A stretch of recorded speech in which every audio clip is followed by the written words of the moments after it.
Episode के start में हम लोग यहाँ पे फेडरिका को देखते हैं जो कि रैम और पेट्रा को लेके यहाँ से निकल चुकी थी। इसके अगले सीन में हम लोग यहाँ पे सुबारू को देखते हैं जो कि बेट्रिस की लाइब्रेरी में आ चुका था और कह रहा था क्या सच में ये सब ऐसे ही खत्म होने वाला है। हम लोग देखते हैं कि इस टाइम में बेट्रिस के हाथ में वो गॉस्पेल टाइप की चीज होती है। एक्चुअली में ये बुक वही होती है जो कि बेट्रिस का फ्यूचर बताती थी कि आखिर आगे चल के उसे क्या करना और उसके साथ क्या होगा। सुबारू बोलता है इसका मतलब ये बुक तुम्हें इतनी प्यारी है कि आज तक तुमने जो कुछ भी करा है वो इसी बुक के कहने पे करा है, क्या तुम यही कहना चाहती हो। जिसपे बेट्रिस रिप्लाई करती है अब मेरे को ये सारी बातें रिपीट करने के लिए मत कहो। सुबारू कहता है इसका मतलब सच में कुछ नहीं हो सकता, मुझे तुम्हें यहाँ से निकालने में काफी दिक्कतें होने वाली हैं। जिसपे बेट्रिस कहती है मेरे को यहाँ से निकालने में तुम कहना क्या चाहते हो। जिसपे सुबारू कहता है तुम तो ये बात ऐसे कह रही हो जैसे तुम्हें पता ही ना हो, तुम उस बुक में खोल के देखती क्यों नहीं हो। मैं जो करने वाला हूँ वो तो उसने पहले से लिखा होगा ना। ये सुनने के बाद बेट्रिस यहाँ पे उस बुक को खोल लेती है और वो देखने लग जाती है कि सुबारू जो कह रहा है क्या वो सच में वहाँ पे है। लेकिन तभी सुबारू उसको यहाँ पे छीन लेता है और कहता है जब मैं तुमसे बातें करूँ तो मेरी आंखों में देख के बात करो, ना कि इस बुक में। उस बुक को छीनने के बाद सुबारू उसको पढ़ने की कोशिश करता है लेकिन उसको ये रियलाइज होता है कि पूरी की पूरी बुक तो खाली थी, खाली कागजों से भरी हुई। बेट्रिस यहाँ पे सुबारू को बताती है कि इस बुक ने बेट्रिस का फ्यूचर दिखाना काफी पहले ही खत्म कर दिया था और उसका काफी पहले से मतलब काफी साल है। वो बताती है शायद से उसका असली काम इस लाइब्रेरी को प्रोटेक्ट करना ही है और वो यहाँ से बाहर नहीं जा सकती। बेट्रिस यहाँ पे ये भी बता रही होती है कि उसको सच में यहाँ पे सारी नॉलेज को जमा करके एक नॉलेज लाइब्रेरी में रखना काफी पसंद है। अब ये सारी बातें यहाँ पे बेट्रिस के मुंह से सुनने के बाद सुबारू से डायरेक्टली पूछ लेता है कि तुम एकिडना के साथ यहाँ पे कॉन्ट्रैक्ट में साइंड हो ना,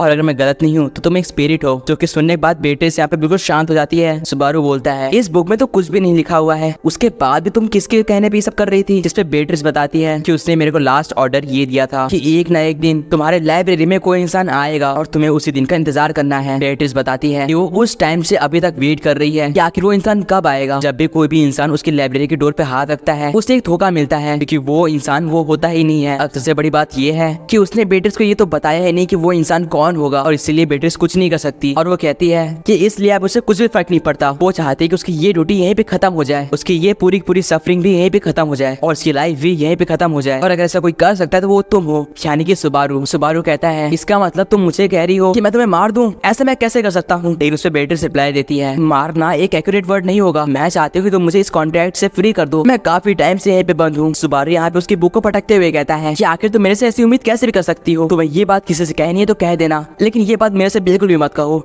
कि मैं तुम्हें मारूंगा क्योंकि ये नामुमकिन है। लेकिन बेट्रिस यहाँ पे गुस्सा हो जाती है और वो कहती है तुम्हें मेरे बारे में पता ही क्या है, इस जगह पे मैं 400 साल से ज्यादा बंद हूँ और मुझे पता है कि मेरे पे क्या बीती है। वो बताती है कि जब तक बुक उसे फ्यूचर बता रही थी तब तक बेट्रिस के मन में एक क्यूरियोसिटी थी कि आखिर इसके आखिरी पन्ने पे क्या मिलेगा उसको। लेकिन वो उम्मीद भी काफी सालों पहले ही टूट गई और इतने सालों तक वेट करने के बाद मुझे कुछ समझ में आ गया। इस पर सुबारू कहता है क्या समझ में आ गया। तो बेट्रिस बताती है कि उस बुक ने मेरे को फ्यूचर दिखाना बंद इसलिए कर दिया है क्योंकि वो बुक उसके ओनर का फ्यूचर तभी तक दिखाती है जब तक उसका ओनर जिंदा रहता है। इसका मतलब है मेरा टाइम बहुत ही पहले खत्म हो चुका है। ये सब सुन के सुबारू कहता है तुम अपने बारे में बहुत ही गलत कह रही हो, ऐसा नहीं है। तो बेट्रिस के आगे आता और कहता है अगर तुम्हें कभी भी किसी से मदद चाहिए थी तो फिर तुम्हें सिर्फ और सिर्फ उनसे पूछना था। इनफैक्ट अगर तुम मेरे से कहती तो मैं भी तुम्हारी मदद कर सकता था। जो कि सुनने के बाद बेट्रिस अपना हाथ आगे बढ़ाती है और कहती है प्लीज मेरी मदद करो। सुबारू कहता है हाँ बिल्कुल ऐसे ही, तुम्हें मेरे से मदद मांगनी होगी। लेकिन उसके बाद जो बेट्रिस कहती है वो सुबारू का दिल तोड़ देता है। बेट्रिस कहती है प्लीज मेरे को मार दो। अगले सीन में हम लोग देखते हैं कि बेट्रिस रोने लग जाती है और कहती है तुम्हें पता है कि इस टाइम पे मैं कितने टाइम से वेट कर रही थी और क्या तुम कह रहे हो कि तुम मेरे को जिस अंधेरे में मैं इतने सालों से रह रही हूँ उससे बाहर निकालने वाले हो। अगर तुम्हारा आंसर हाँ है तो फिर तुम 400 सालों से कहाँ पे थे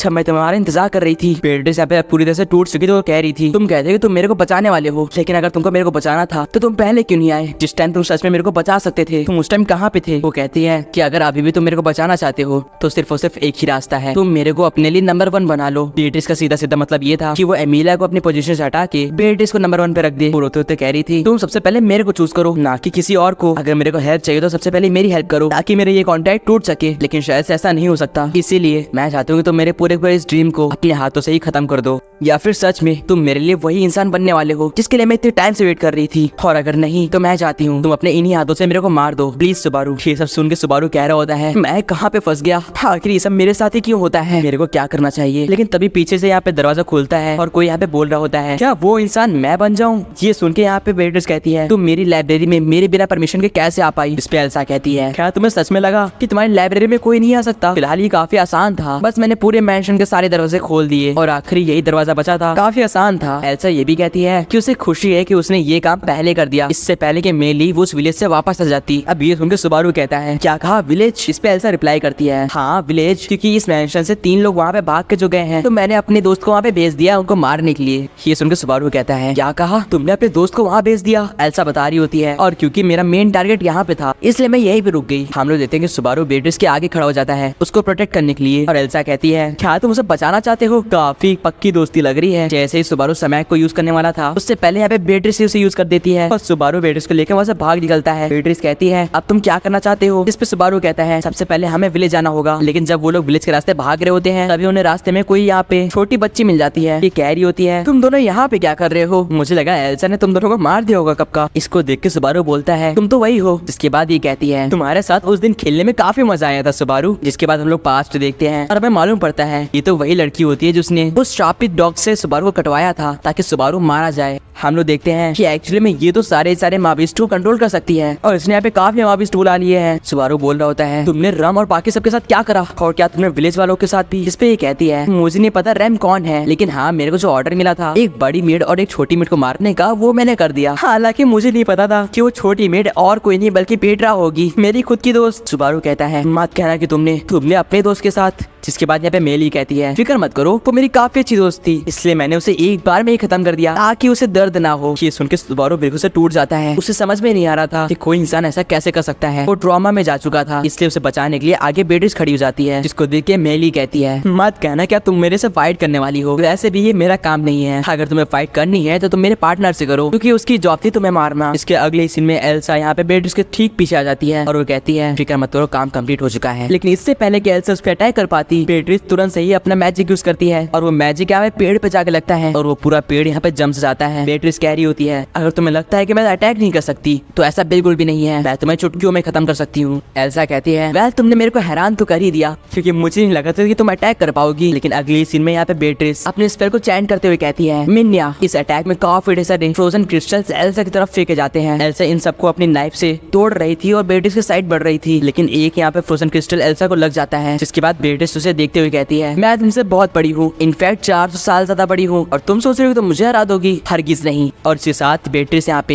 एल्सा को पूरा क्रिस्टल बना के ही खत्म कर देती है। ये देखिए यहाँ पे मेली कह रही होती है एल्सा सच में बहुत ही बड़ी बेवकूफ है, वो तुमसे लड़ी नहीं पाई। इसके बाद बेट्रिस यहाँ पे मेली से कहती है अब ये बारी तुम्हारी है और वो उसके ऊपर अटैक करने वाली होती है। लेकिन तभी सुबारू बेट्रिस को रोक देता और कहता है क्या तुम एक बच्चे को मारने वाले हो? तुम्हें नहीं लगता कि हमें इससे पूछना चाहिए कि इसको किसने भेजा है? जिस पे मेली कहती है तुम मुझे मार दो लेकिन ये तो नहीं होने वाला, मैं चाह के भी नहीं बता सकती मेरे को किसने यहाँ पे भेजा है। अच्छा होगा अगर हम लोग फाइट कर लें तो। बेट्रिस कह रही होती है क्या तुम पागल हो चुके हो? वो हमारी दुश्मन है और हमें फर्क नहीं पड़ता कि वो बच्चा है या फिर कौन। लेकिन तभी बेट्रिस को कुछ रियलाइज होता है और वो यहाँ पे सुबारू को धक्का दे देती है। हमें मालूम पड़ता है कि पीछे से यहाँ पे एल्सा ने उसे नाइफ मार दी है। एल्सा कह रही होती है सच में स्पिरिट्स तो काफी अलग होती हैं, ये तो एक अलग सी फीलिंग है। वो अपनी नाइफ को यहाँ पे बेट्रिस का सीने को चीरते हुए यहाँ पे ले जाती है। सुबारू कह रहा होता है ये कैसे हुआ? ये नहीं होना चाहिए था, तुम जिंदा कैसे हो? लेकिन यहाँ पे बेट्रिस कह रही होती है फाइनली मेरे को आजादी मिल गई। उसके ठीक अगली सीन में बेट्रिस यहाँ पे पीरियड फॉर्म में यहाँ पे डिसॉल्व हो रही थी और सुबारू चाह के भी उसे रोक नहीं पा रहा था। वो अपनी पूरी कोशिश कर रहा था कि उसे बचा पाए लेकिन वो ऐसा नहीं कर पा रहा था। इससे पहले सुबारू कुछ कर पाता है एल्सा उसे उसी नाइफ से मार के नीचे गिरा देती है। सुबारू यहाँ पे एल्सा को एक बहुत ही गुस्से वाली नजर से देखते हुए कह रहा था क्या इस जिंदगी में मैं यहीं तक पहुंच पाऊंगा? लेकिन एल्सा उसके यहाँ पे आग के ऊपर अपनी नाइफ रख देती है और कहती है मुझे घूरना बंद करो और अगली सीन में उसकी आंखें फोड़ देती है। इससे सुबारू काफी तड़पता है। मिन्या कह रही होती है तुम इतना ब्रूटल कैसे हो सकती हो एल्सा? तुम्हें यहाँ पे सुबारू के ऊपर रहम नहीं आ रहा? जिस पे एल्सा कहती है मुझे इसके लिए नहीं बल्कि इसकी दोस्त स्पिरिट के लिए रहम आ रहा है। बताओ इतने बेवकूफ इंसान को प्रोटेक्ट करते करते एक अच्छी स्पिरिट मारी गई, बेकार है। लेकिन अगले सीन पे ही बेट्रिस यहाँ पे मरते मरते सुबारू के ऊपर कुछ मैजिक करती है जिससे यहाँ पे सुबारू ग्लो करने लग जाता है और तुरंत से ही वो एक दूसरी जगह पे टेलीपोर्ट हो जाता है। जब उसकी आंखें खुलती है तो उसे मालूम पड़ता है कि वो तो उसी रूइन में है जहाँ पे ट्रायल चल रहा है। वो देखता है कि बाहर फिर से बर्फबारी होने लग गई है जबकि अभी तो दूसरा ही दिन चल रहा है। वो कहता है पता नहीं इस पूरे जंगल में एकिडना ने कहाँ कहाँ पे रूइंस बना रखे हैं। अब वो जैसे ही अंदर जाता है तो उसे वहाँ पे एमिलिया दिखती है। एमिलिया एमिलिया यहाँ पे सुबारू के पास भागते हुए आती है और कहती है तुम कहाँ पे चले गए थे, तुमने तो मुझे डरा ही दिया था, लेकिन अब मैं खुश हूँ। सुबारू यहाँ पे बिल्कुल घायल था, इसलिए वो यहाँ पे एमिलिया के ऊपर गिर जाता है और एमिलिया उसे हक करते हुए कहती है सब कुछ ठीक है। वो सुबारू से बताती है कि उस सुबारू के जाने बाद बहुत ही ज्यादा अकेली हो गई थी और उसे लग रहा था कि सुबारू वापस कभी नहीं आएगा, लेकिन देखो वो वापस आ गया। सुबारू कहता है ये सब तुम क्या कह रही हो, मैंने जाने से पहले तुम्हारे लिए एक लेटर छोड़ा था, तुमने उसे पढ़ा नहीं था। इस पे एमिलिया कहती है लेटर, कैसा लेटर? अब चलो बहाने देना बंद करो, मैं नाराज नहीं हूँ क्योंकि एट लास्ट तुम मेरे पास वापस आ गए। तुम्हें पता है मैंने कभी भी बिलीव करना नहीं छोड़ा था और मैं हमेशा जानती थी कि तुम वापस आओगे मेरे को बचाने के लिए। हम लोग यहाँ पे एमिलिया की आंखों में डर देख पा रहे थे।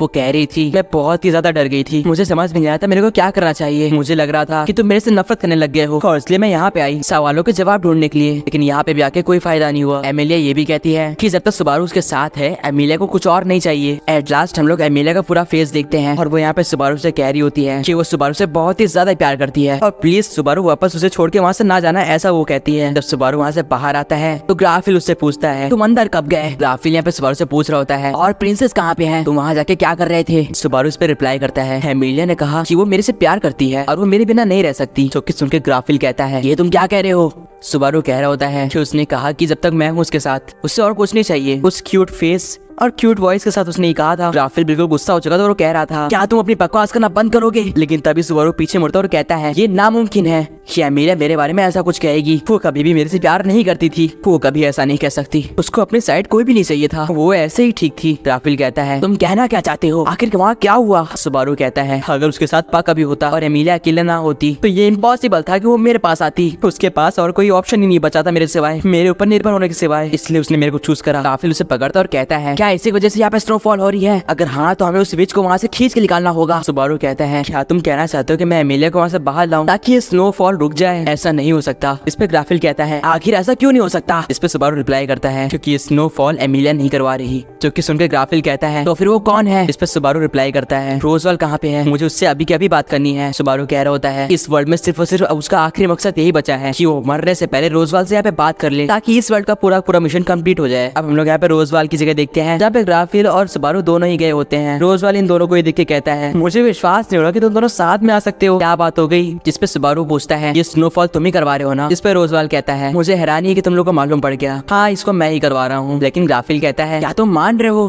तुमने करवाया है? रोजवाल रिप्लाई करता है अब तुम लोग इतने कॉन्फिडेंट के साथ मेरे से ये पूछोगे तो मैं झूठ को कैसे छुपा पाऊंगा? समझदारी यही है कि मैं सच बता दूं, ये स्नोफॉल मैंने ही करवाई है। जिस पे ग्राफिल रिप्लाई करता है शायद से तुम्हारी बेवकूफी के लिए मुझे तुमको थोड़ी सी रिस्पेक्ट देनी चाहिए। लेकिन तभी उसे सामने रम आ जाती है और वो कहती है बस बहुत हुआ ग्राफिल, मैं तुम्हें यहाँ पे रोजवाल समा को डिसरिस्पेक्ट नहीं करने दूंगी। ग्राफिल कह रहा होता है मेरे सामने से हट जाओ राम, मैं तुमसे लड़ाई नहीं करना चाहता। लेकिन तभी पीछे से रोजवाल कहता है तुमने काफी अच्छा काम करा राम, हमें मालूम पड़ता है रोजवाल ने एक बार में ही ग्राफिल और रम दोनों को ही मार दिया था। ग्राफिल कह रहा होता है क्या तुम पागल हो गए हो, ये तुम क्या कर रहे हो? हालांकि रोजवाल रम से कह रहा होता है फिक्र मत करो, मैं अपने प्रॉमिस का पक्का हूँ, मैं तुमको ये सोल ऑफर करता हूँ। जिसके बाद हम लोग रम को देखते हैं जो कि नीचे गिर रही होती है लेकिन स्माइल के साथ, जैसे एट द एंड यही उसका मकसद था। ग्राफिल रम को पकड़ता और कहता है तुम्हें क्या हुआ, तुम ऐसे नहीं मर सकती। वो यहाँ पे रम को हील करने की भी ट्राई कर रहा था लेकिन कुछ नहीं होता। जिसके बाद वो कहता है रोजवाल मैं तुम्हें छोड़ूंगा नहीं। लेकिन इससे पहले वो यहाँ पे ट्रांसफॉर्म कर पाता रोजवाल उसका सर ही उड़ा देता है। वो कहता है माफ करना ग्राफिल, लेकिन मैं तुम्हें यहाँ ट्रांसफॉर्म होने नहीं दे सकता। सुबारू कहता है तुमने इन दोनों को क्यों मारा? इस पे रोजवाल रिप्लाई करता है ये दोनों ही हमारे बीच में आ रहे थे इसीलिए हम लोग बात नहीं कर पाते सुबारू। साथ साथ में रोजवाल ये भी कहता है तुम्हारा चेहरा देख के साफ साफ मालूम पड़ रहा है कि तुम थोड़े बहुत शौक में हो, लेकिन तुम्हें दुख बिल्कुल भी नहीं हो रहा, जैसे कि तुम मैजिकली इसको अंडू कर सकते हो, सब कुछ तुम वापस ठीक कर सकते हो। लेकिन सुबारू चिल्लाते हुए कहता है ओए तुम बेवकूफ, तुम अपने आप को समझते क्या हो? तुम बार मेरे को इस सेम पॉइंट पे क्यों ले आते हो? तुम्हारी वजह से मेरा काम काफी मुश्किल हो रहा है। जो कि सुन के रोजवाल कहता है बार हाँ पकड़े गए। रोजवाल कहता है वेल अब शायद से मेरे को तुम्हें घुमाने की जगह साफ साफ बता ही देना चाहिए। जिसके बाद वो कहता है जरा एक सेकंड रुक जाओ, तुम जब इसे देखोगे तो तुम्हें आधी से ज्यादा बात तो ऐसे ही समझ में आ जाएगी। और वो अपने यहाँ पे कुशन के नीचे से एक गॉस्पेल निकालता है। सुबारू कहता है क्या ये? इस पे रोजवाल रिप्लाई करता है ये गॉस्पेल नहीं है बल्कि ये एक ऐसी बुक है जो कि तुम्हें फ्यूचर बता सकती है और ये इस दुनिया में सिर्फ दो ही है, एक मेरे पास है और एक छोड़ो शायद से तुम्हें पता ही है। और शायद से देख के लग रहा है कि बेट्रिस की ख्वाहिश पूरी हो चुकी है। वेल डन सुबारू, मुझे तो यहाँ पे बेट्रिस से जलन हो रही है। वो बताता है कि वो ये सब इसलिए कर रहा है ताकि वो अपनी इच्छा पूरी कर सके, जैसे कि बेट्रिस ने कर ली। सुबारू कहता है तुम्हारी क्या इच्छा है? इस पे रोजवाल रिप्लाई करता है माफ करना लेकिन मेरे भी कुछ नियम है, मैं तुम्हें इसके बारे में नहीं बता सकता। सुबारू चिल्ला के कहता है क्या इसका मतलब तुम भी इस बुक को यूज करते हो और उसकी कही हुई बातें मानते हो? और क्या तुमने इसीलिए यहाँ पे स्नोफॉल करवाई है क्योंकि इस बुक में ऐसा लिखा था? इस पे यहाँ पे रोजवाल कहता है एक्चुअली मैंने ऐसा इसलिए करा ताकि मैं एमिलिया को वहाँ पे फंसा सकूं। वो बताता है जहाँ पे एमिलिया ट्रायल दे रही होगी वहाँ पे अनएक्सपेक्टेड तौर से यहाँ पे स्नोफॉल होने लग जाएगी और एमिलिया वहीं पे फंस जाएगी। राफेल को समझ में नहीं आएगा कि ये सब क्या हो रहा है और सारे विलेजर्स यहाँ पे बर्फ से जम जाएंगे एक ऐसी जगह जहाँ पे एमिलिया बीच से काफी पास होगी, जिसकी वजह से एमिलिया यहाँ पे इमोशनली अनस्टेबल हो जाएगी और तुम्हारे ऊपर निर्भर होने के लिए मजबूर हो जाएगी, जिसके बाद तुम कभी भी एमिलिया को अकेला नहीं छोड़ पाओगे। सुबारू यहाँ पे चिल्ला के पूछता है, और क्या तुम अब मेरे को मार देने वाले हो? क्या तुम्हारा यही प्लान है? इस पर रोजवाल कहता है, तुम और मैं जो फ्यूचर यहाँ पे आगे चल के शेयर करने वाले हैं उसके लिए ये करना तो बहुत ही बुरा होगा, लेकिन एक चीज जो मैं कर सकता हूँ। इसके ठीक बाद सुबारू को वो नीचे गिराता है और पैर से लगातार मारने लग जाता है। उसको मारते मारते वो काफी ज्यादा घायल कर देता है। इसके बाद वो बाहर देखता है और कहता है, शायद से हम लोग की बात यहीं पे खत्म करने का टाइम आ चुका है। और अगली सीन में रोजवाल यहाँ पे सुबारू को उठा के घर से बाहर फेंक देता है। सुबारू देखता है कि यहाँ पे ग्रेट रैबिट्स वापस आ चुके हैं। वो कह रहा होता है, मेरे को विच ऑफ लुटनी ने बताया था कि ये यहाँ पे हाई डेंसिटी माना से अट्रैक्ट होते हैं, इसका मतलब ये स्नोफॉल। सुबारू रोजवाल से कहता है, हमें जल्द से जल्द एमिलिया को वहाँ से निकालना होगा, सारे विलेजेस को भी। लेकिन रोजवाल कहता है, तुम शायद से कुछ गलत समझ रहे हो सुबारू, ट्रायल अभी कंप्लीट नहीं हुआ है और जब तक ट्रायल कंप्लीट नहीं होता कोई भी सेंचुरी से बाहर नहीं जा सकता है। सुबारू कहता है, तो फिर तुमको वेट करना होगा जब तक मैं वापस सब कुछ ठीक ना कर दूं। लेकिन रोजवाल रिप्लाई करता है, तुम एक बार फिर से कुछ गलत समझ रहे हो, रीस्टार्ट करने की एबिलिटी तुम्हारे पास है, मेरे पास नहीं। वो बताता है कि उसका इस दुनिया में जो रोजवाल है वो यहीं इसी वक्त मारा जाएगा, लेकिन उसका कोई दुख नहीं है क्योंकि किसी ना किसी टाइम तो उसका सपना पूरा होगा ही। जिस पे सुबारू रिप्लाई करता है, मुझे नहीं लगता कि नॉर्मल ह्यूमंस ऐसा सोचते हैं, तुम सच में अलग हो। रोजवाल कहता है, मेरी बात ध्यान से सुनो सुबारू, इन सारे चीजों के बीच में एक चीज है जो तुम्हारे लिए बहुत ही ज्यादा प्रीशियस है, इसलिए तुम्हारा फर्ज बनता है उसको प्रोटेक्ट करना। और जब तुम ऐसा कर लोगे तो तुम एक दिन मेरे लेवल पे आ जाओगे और तब हमारी बातें बिल्कुल मैच करेंगी। और वहीं पे वो सारे ग्रेट रैबिट्स रोजवाल को खा जाते हैं। अगले सीन में हम पूरा ब्लरी सीन देखते हैं जहाँ पे एमिलिया सुबारू तरफ भागते हुए आते और कहती है, तुम वापस आ गए। एमिलिया यहाँ पे सुबारू से बोल रही होती है, थैंक गॉड तुम वापस आ गए, मैं तुम्हारे लिए काफी फिक्र कर रही थी, क्या तुम थक गए हो? इस पे सुबारू अपनी आंखें ब्लिंक करता है जैसे वो हाँ कह रहा हो, जो कि सुन के एमिलिया कहती है, क्या तुम मेरे लैब के ऊपर आराम करना चाहोगे? और अगले सीन में सुबारू एमिलिया के लैब के ऊपर आराम कर रहा होता है। हम लोग देखते हैं कि सुबारू की पूरी बॉडी यहाँ पे उन ग्रेट रैबिट से चबा रखी थी। सुबारू के पूरे यहाँ पे बदन से खून निकल रहा होता है। एमिलिया कहती है, तुम बाकियों के लिए अपने आप को बहुत मुसीबत में डाल रहे हो, ऐसा करना बंद कर दो सुबारू, बल्कि उसकी जगह तुम सिर्फ और सिर्फ अपने आप को मेरे लिए मुसीबत में डालो। इसके बाद सुबारू वहीं पे मर जाता है और उसके ठीक मरने के बाद एमिलिया उसकी डेड बॉडी को किस करती है। और गाइस यहीं पे ये एपिसोड एंड हो जाता है। आप लोग को ये एपिसोड कैसा लगा कमेंट्स में बताना एंड सब्सक्राइब कर दो इसका अगला एपिसोड देखने के लिए। बाकी मैं मिलता हूं आपसे किसी और नेक्स्ट वीडियो में। Till then good bye.